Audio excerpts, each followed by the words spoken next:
pick what we like to pick and we'll be able to win. But the adaptation starts now for Infamous being down 1 game in this best of 3 versus Gale Force eSports. Guys, there were a lot of questions about what the meta would be like at this event. What kind of changes would come in? Lucio, Murky, what have been some of the highlights for you from day number 1, Dread? I think it's got to be the Zeratul play being as relevant as it is. It's always a hero that's enjoyable to be able to watch. But then I think I've only got 1 Lucio game, but I'm going to say it's the Lucio game. Just because I absolutely adore that hero. I think he has such value. And just wait for, maybe the moment where he'll rise to the top of just support meta. Yeah, I mean, I think I have to agree with you, mainly because Gillyweed gave the best intro, and I was back there laughing. She was like, let's amp it up, let's get started. That was the best part I was so of Lucio excited. being picked. I was like, let's do it. Yeah, I think Lucio being picked was refreshing to see. Mixed with Zul, I can see the reasoning and stuff behind it. It's just against a really good team like Fnatic, but still, it was exciting to watch it. Robbie? Yeah, it was one of the most survivable Zuls I've ever seen. Normally, it's kind of a punching bag. He got the sound barriers, the movement speed. It was very cool to see that. One hero that we thought we'll see more, which we haven't really seen, Greymane. Cursed Bullet Greymane. We've seen it a few times, but it hasn't really lived up to the hype yet. We're going to head into the Battleground pool for the Heroes Global Championship and see where our potential last game of the evening will take place. Once again, we had bans on Braxis Holdout as well as Tomb of the Spider Queen. Found that interesting that Gale Force eSports banned Tomb after their first game versus Fnatic there. And then, of course, the last game was on Sky Temple. Next, we'll be heading to Infernal Shrines, guys. That's the pick by Infamous, and I think it's going to make a lot of sense there, considering that we've only seen really like 2 games out of the HGC North America for Gale Force eSports here, and it hasn't been pretty the 2 times that they managed to play it. Not successful, losing both times that they were on it, and that's got to hurt. It's got to hurt the mentality a little bit. Yeah, going for what you would consider your opponents to be weak at can be an advantage in some form. I think I kind of agree with Grubby before we went into the break. If you have any bag of tricks, now's the time to bring them out. Because playing standard's not working, playing what you are comfortable with isn't working. It's time to bring that high-risk, high-reward strategy that you think would give you 1 win. Bring it out, go crazy, and then maybe game 3, make it work. Does the choice of Battleground over taking first pick maybe signify that in your mind, Grubby? I mean, Infernal Shrines isn't exactly known as one of the craziest maps. So as much as we think that's their last resort, they clearly don't feel that way. One thing we do have to consider, though, is like out of the data that they have against Gale Force eSports on this map is like losing to B-Step in week number 1 on this map. B-Step in week number 1, not the B-Step that we saw at the end of HGC North America, significantly weaker. And the other opponent being Freedom, who also is struggling, obviously, in the North American scene. So the data they have is they have struggled against mid-tier North American teams on this map. So maybe that's their power play, is we just think they just aren't good enough. We can take them here. Could be good. It could be. The question is, do they have the comfortability within themselves and the hero pools and talents to be able to do so? Regardless, it shows research, which is what we need more from LATAM. Yes. So yeah. I'm down with it. Well, EGC banned out. There's Tassadar taken away. Gale Force eSports. Yeah, I think just do it. You just weaken Infamous so much by taking it. Even if you feel like it's not worth it on this Battleground, while I think it is great on this Battleground, you still take it away. But they elect to pick up Malfurion, which gives Infamous the chance here. That brings your pressure up a little bit. Even if you aren't performing well, having that comfortable pick for J-Strike is something that him as a shot caller will do everything much better for. Yeah, no, I completely agree. I would be very, very surprised if they end up letting that go through past this rotation, because it's inevitable that it would either be banned or probably picked on the side of GFE. Other consideration, what are they going to be looking towards? Infamous here on this map, like, is there any... Trying to figure out if I can think anything outside of, like, we always know, the specific heroes that can pop onto this map, but I don't view them as, like, naturally off the top of my head, their playstyle doesn't fit into, like, here comes the Kerrigan hyper carry style play. It's a more passive soak focus. So just maybe stick to more meta picks, more warrior comfort for Typhex. I mean, in the drafting handbook, Malfurion with sustain heals gets countered by burst damage. You've got the double setup here. You would say normally something like Zeratul and a buddy to do some big burst, Ragnar Zeratul. We're not in traditional theory land, though. We're in Gale Force eSports versus Infamous Gaming, and that's why the Falstad makes a lot of sense. I was looking over Infamous and their history of picks, and they're just going straight comfort picks again, which, if you feel like that's the best thing that's going to pull you out, go that route. But the only comfort pick that we have yet to see from them this entire tournament is Arthas from Genre.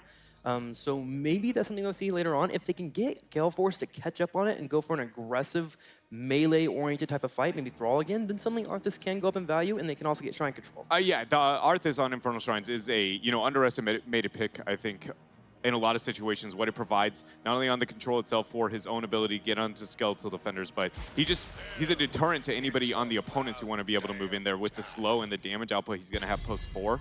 So that's a good point. We know it's the comfort. It's also something GFE, if the research is as high as we can hope for on Infamous, they'll also know North America has seen almost no Arthas. That would be a hero that naturally they would question and begin to struggle with. Or against, at least, excuse me. If I look at the draft here for Infamous, I could see how that could work. Arthas, Lucio, Zarya. Yep. You get some double support, get the mobility that Arthas so desperately craves, and a level 16 potential cleanse to deal with Horrify or Entangling Roots. Looking at Gale Force eSports with their heavy damage-focused opening to the draft, what could we see coming out in those final spots? Zeratul is still an option. He pairs well with Malf, he pairs well with double damage on his team. It is really surprising to see Gale Force move with that Tychus in this transition, just because every time, the 2 times that we've seen GFE play this map, they ended up picking up the Zarya in that transition. One was Zarya Gul'dan, the other being the Zarya Diablo. Obviously, Diablo's kind of fallen off a smidge, but they really seem to have that priority there. It's always been that Tychus, the Zarya, and the Malfurion, which they managed to get them all, but I'm surprised they went in that order, I guess, when it comes to it, because a lot of the times they would put Tychus above everything, so it shows that they've now changed their focus, but they're still getting their comfort. So, like, Infamous isn't doing much to take that away, even though they've shown heavy adjustment in that priority. Yeah, there's no wrenches being thrown in the toolbox of Gale Force eSports right now. I could see Gale Force just literally filling out their 4th and 5th slot right now with anything they would like. If I'm Infamous Gaming, I'm thinking maybe about Muradin or ETC right now, just some of those heroes they can take away. I think Muradin fits really well with Tychus and Gul'dan in particular on this battleground. Odin and the Q poke allows for you to take the shrines relatively easy, but also Muradin can float around and take some poke himself. There's Varian being picked up for Infamous Gaming. They can go double warrior. ETC has already been banned. Varian is picked now, and if they take something like Muradin, what would they leave them with? It's going to be Vala, though. Triple damage and Varian. Gale Force might Medivh here. Yeah. It's one of the few times that we've seen a North American team get the Gul'dan in that rotation, and Medivh made it through the ban phase. Last time Gale Force was on this map and had the Gul'dan, that's the direction they moved. Does that work against Infamous comp? A little bit. It will negate, again, it's a kind of a buying time so that the Gul'dan can overall make up for the Shrine and the poke and DPS overall. I don't think it's a must-have. It's a nice answer possibly to Varian's kill potential post-4 on those Shrines. I'm just curious to see. Stun comes out, you put the Force of Will. Exactly. Get some nice sustain damage with Gul'dan and Tychus. Definitely could work if they feel comfortable playing that here. They would have to pair it up with a warrior. Could be Johanna, could be Muradin. I feel like if you go that route, maybe you want to get Muradin. The Muradin, yeah, it's weird. There aren't very many warriors that contribute to the actual map objective itself, so it just comes down to survivability and providing the CC necessary. Probably Muradin would be. It could be Muradin, Rhaegar. You put the lightning shield on Muradin. Whoa! Oh, okay. Well, really? there's Muradin. Wow. Kerrigan without double support, without a burst support, is a bold move, Cotton. Glad your name is now Cotton for the rest of the night. You're welcome. Kerrigan, is this the old Michael Udall special? Is it or is it Equinox? I think you put Equinox on it. Oh yeah, Equinox. You're just gonna put Equinox. Equinox also started a lot of his, when he rose to popularity in the professional Heroes of the Storm team, it was purely off of his Kerrigan. He was known for his Kerrigan. Well, Kerrigan will be the last pick for Infamous Gaming. That's a comfort pick for them. So they have a setup that they're used to, and we now have this weird chaotic wild card with Kerrigan being brought out. Now again, it's Infernal Shrines. We know what Kerrigan does on Infernal Shrines, but it's always about, can Kerrigan get away from a fight? Can Varian locks her down and Cleanse isn't available, Kerrigan could get bursted down. I'm going to be honest, I'm not sold on the Gale Force Kerrigan. Not necessarily the playability, but the composition drafted into, considering their opponents. It seemed much riskier than was necessary, considering the power play I feel like they had in the first 3 picks into the draft. She's going to have to play very passively. Yeah. This is not delete a target. This is wait forever, kill Guardians, and stay back. Yeah, it's tough. I'm trying to figure out, because with Gul'dan and Tychus, I just don't feel like even if they get a combo, they have enough burst to confirm any kill. What if she goes past Varian? She combos a Vala or a Ragnaros or Falstad. You're now next to Varian, and what are Gul'dan and Tychus supposed to do? Throw one grenade, 1 Fell Flame and 1 Corruption. That doesn't confirm the kill yet. I will say that one thing that Kerrigan does force the opponent to do is not be so optimistic with your false dead soak. It make you want to come fight faster. So if false is sitting out too long, kind of soak for a little bit, you can force a fight with Kerrigan, and maybe Equinox is comfortable enough, like, all right, if I call something, we can get a kill fast enough because my team is that responsive that before false even flies in, we still have a 5v4.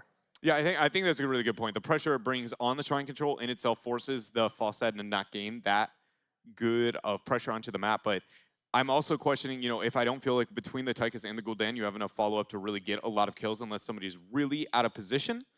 I just question whether or not it's going to draw that because, again, the follow-up may not be there.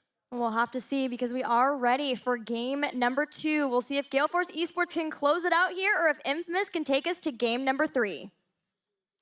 Okay, here we go on to Sky Temple with GFE up 1-0 over Infamous.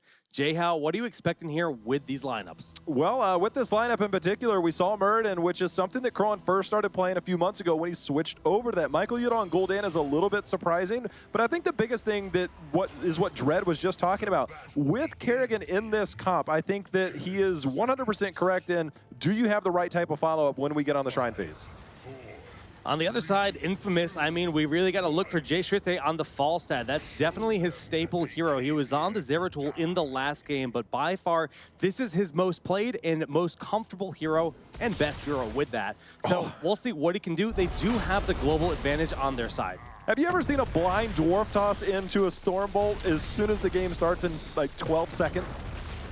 That's the most like, well, let's roll the dice and see if we get something here. Yeah, you might if he lands that, I'm taking him to Vegas. He's bringing RNG to heroes, man.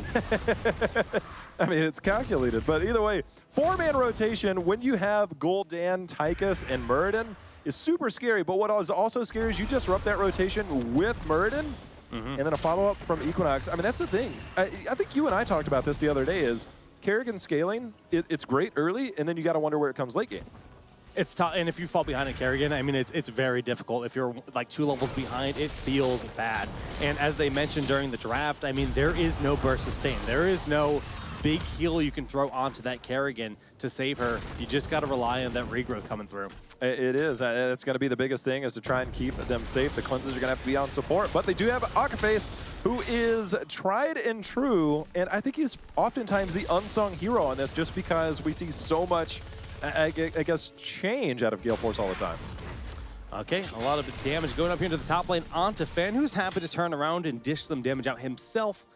And in the meantime, we do have that rotation coming up here. Looking for someone. Jay Shrite looking for the heart. Hey, if only it tried his luck that time around. But either way, the first Shrine phase coming here in 10 seconds. Gul'dan, Kerrigan, and Tychus on Shrines is absolutely terrifying in terms of clear. It really is. I mean, you think about the grenade being thrown out there to snipe a lot of those last hits, and Equinox will just be bouncing from minion to minion, getting those last hits for the reset. Yeah, they're gonna, once 4 is online, then Kerrigan is online, especially when it comes to this. And if they are managing to get this, here he goes, level 4 is picked up, and look for Equinox to just start doing work. The minute he gets that, look at him go, Jake. Oh, it's so fun to watch, just as Equinox spams everything in his face, tearing it to shreds. Now, when we look at these rosters, this is a very strong Shrine fight, and yes, with Varian at level 4 does have the stun to try to slow it down, but you can see they're not even willing to contest this. They're soaking with Falstad, and they're just kind of like, what do we do? I'm sitting there and I'm watching the number in the bottom right. I was like, why is it going up so fast? Like, it is just insane. It was like a ticker. It was just going by. I mean, that has got to be one of the fastest Shrine captures. I mean, we're 2 minutes, 3 minutes in, and the first Punisher picked up pretty easy. Yeah. But that's pretty much expected with this composition. That's what they built the comp all about. Question is, what can they get done with it? Can they find a lead here? Nice combo in from Kerrigan, looking for that first kill. The Radiant dash away. Deep Link will end up going down from that Frost of the Punisher. I think Akaface said, he has a Luna's Grace. He walked up and he's like, boom, here's a Moonfire. He didn't even need to do that extra. I think that actually snuck in there at the backside, but the root definitely helped. as the Frozen Punisher, proving that it does. Oh, the Kerrigan combo! Oh, beautiful. They find Varian. They dodge the combo that was looked for. And yeah, I mean, that's going to be a camp here, a kill, and a level lead. Jake, you're going to have to excuse my excitement. I almost feel personally, I don't want to say this in a negative way, but I feel let down earlier by Gale Force, and I want them to come out, and they are doing exactly what we know them to do. So they are coming out with this comp, and Kerrigan just adds so much, I guess, special flavor when it comes to landing those combos. This kind of brings me back to the summer of 2016, where we're seeing a fair bit of Equinox on the Kerrigan. We were seeing a lot of Crowan on the Li Ming, and in this series, we're getting that. Yes, in their series earlier today, they attempted some cool stuff. The Zool Lucio, that's innovative stuff. The only team that's played Lucio all tournament long, but it just didn't feel refined. Well, this definitely feels refined. We talked about in game number 1, comfort heroes, comfort picks, heroes that they are known for, and we have it once again, and Dredd called it during the draft, is that Equinox, I remember he was one of my first casts, and I was like, this guy is literally putting fear into the enemy team, and fear is what genre feels. Oh, the roots, and no follow-up, but that's no big deal. They got a pick there on Ragnaros. And if you feel like you can't walk out into the center of the map because you never know when that Kerrigan's going to come leaping towards you, you start just kind of coiling up in your shell and playing super safe.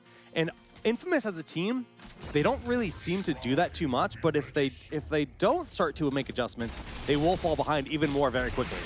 All right, the charge in. Vala going to put a little bit of damage back on to Murden, but he's got something called Third Wind at level 1. As you see his health bar, just it's going to go back up. But next Shrine phase is pretty much free for Kerrigan, as we see a counter push to try and get a little bit closer to 10 here for Infamous Gaming.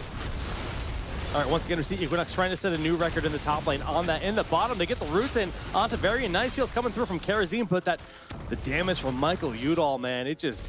Gul'dan does not stop. I think there's an actual problem here, is that it's nice to get that thought to try and get experience, and it's probably one of the better calls, but there was a camp that was continuing to push it, and once we are able to switch up there, although the roots are going directly on to Varian, and they are just looking to get picks, and look at the health bars. But that camp was cleared up at the top. Level 10 will be online very soon for Gale Force. For it's a foregone conclusion. What more can they do? Now, this is a really tough moment. I like the fact that they're not looking to fight. They know they need level 10. Ragnaros is getting some nice push in the bottom. With 10 here on the side of Gale Force eSports, in that Punisher in the top lane, yes, they're securing themselves a nice advantage, but the moment we get 10 here for Infamous, they got the taunt for Variant, the Sulfur Smash, the combo. They can look to blow up a hero at the start of the fight, and that's essential for them on someone like Kerrigan, who does dive in. The thing about Ragnaros is that Molten Core is all the way at the bottom and nowhere near their top keep, and while it is nice to try and fall back and get 10, we will see Ragnaros Hearth and try and get back in time, but look, this Punisher still 63% health. That is a keep wall down. Gul'dan did fall back to try and stretch that lead, but that is a big, big pickup this early in the game. Well, Gale Force, they don't want to get too aggressive here. They know if they did lose the hero to trying to dive the keep, it wouldn't be good for them, so it will be a safe cleanup after the wall goes down, but a keep wall is so much experience. It is, and we see a full level lead. They're just going to clean up the middle, back out.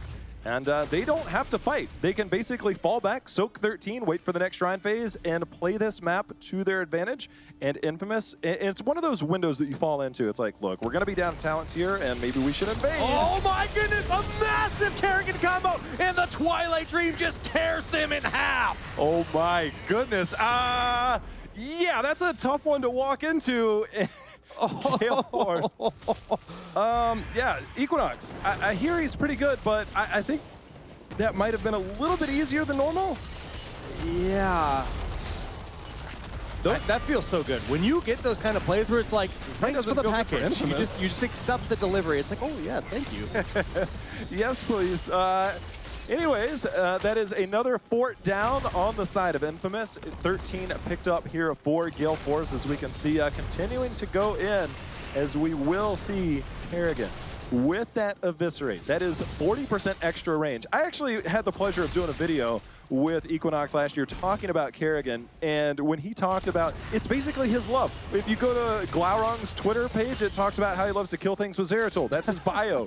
And it's almost equally the same for Equinox as he talks about Kerrigan. That's his first true love.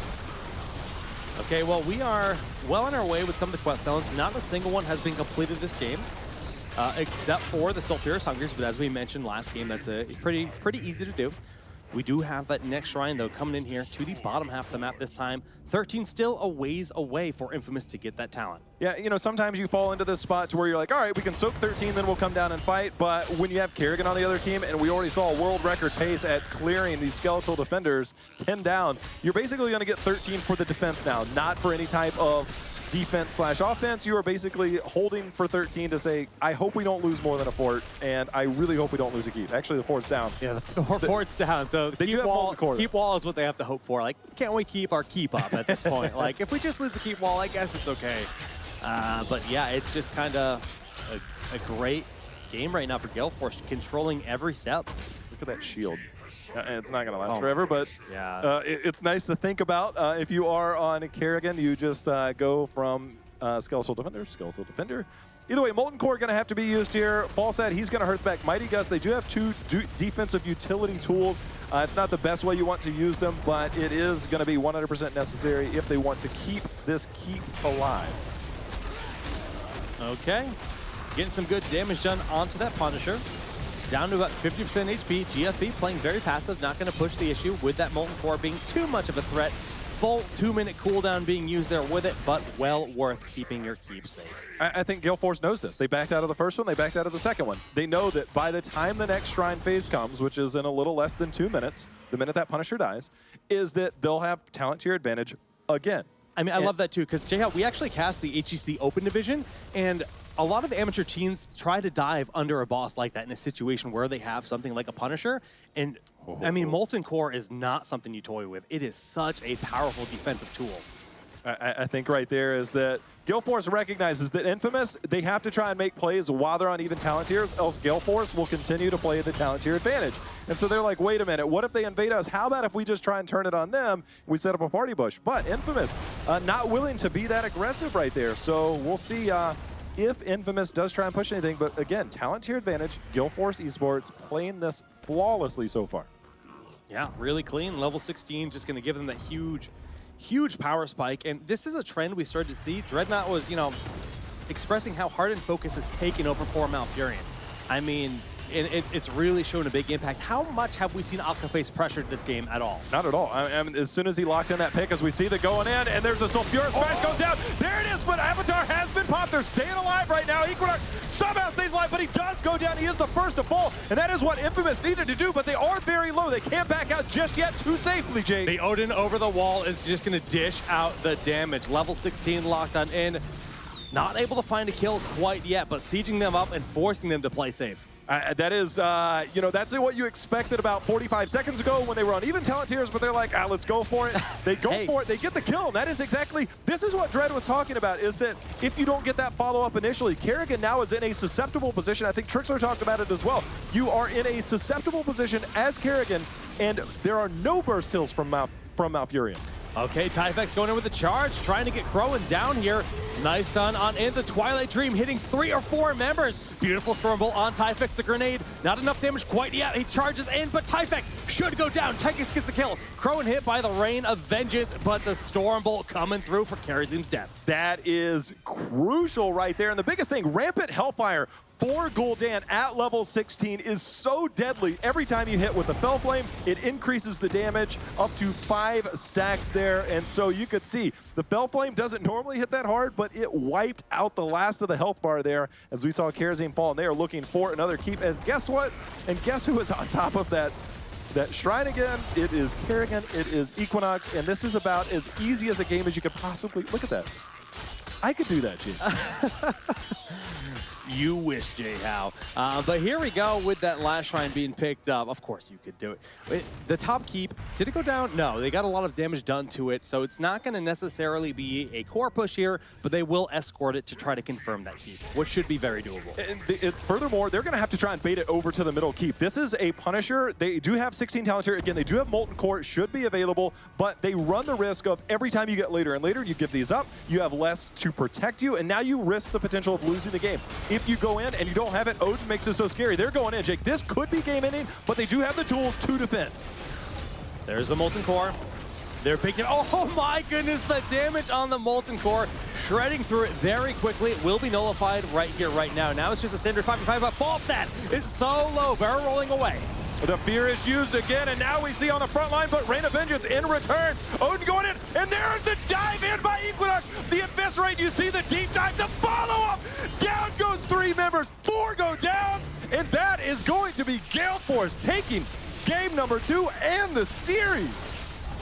Infamous showed up to this event. They had to have a substitute in Typhex.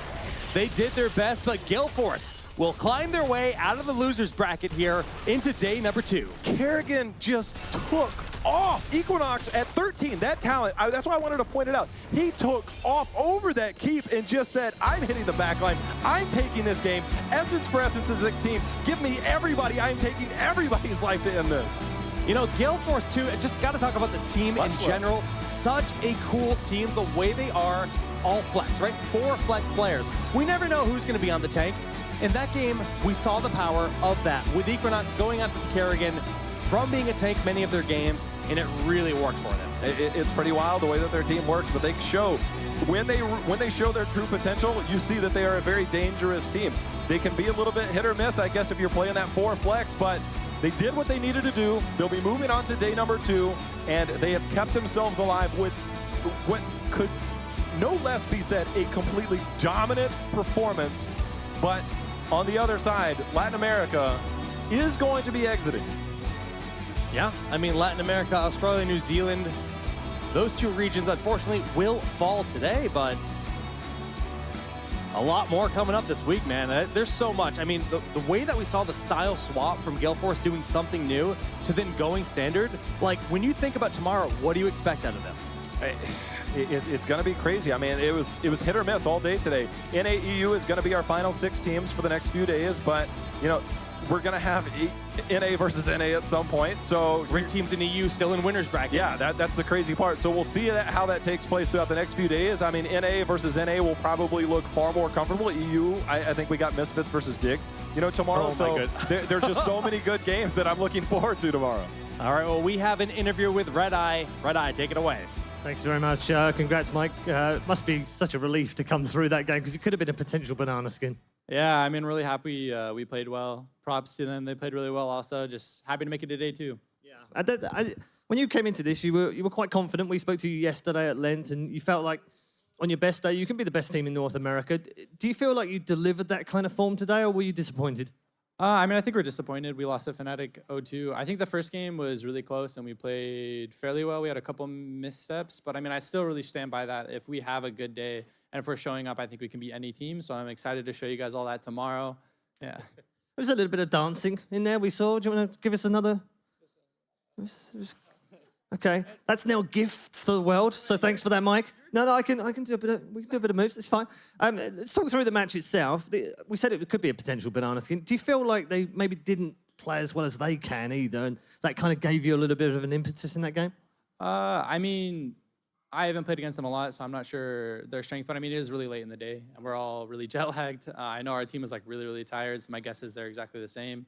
So I think that definitely had to play a factor of we both weren't playing our best possible HOTS. Yeah.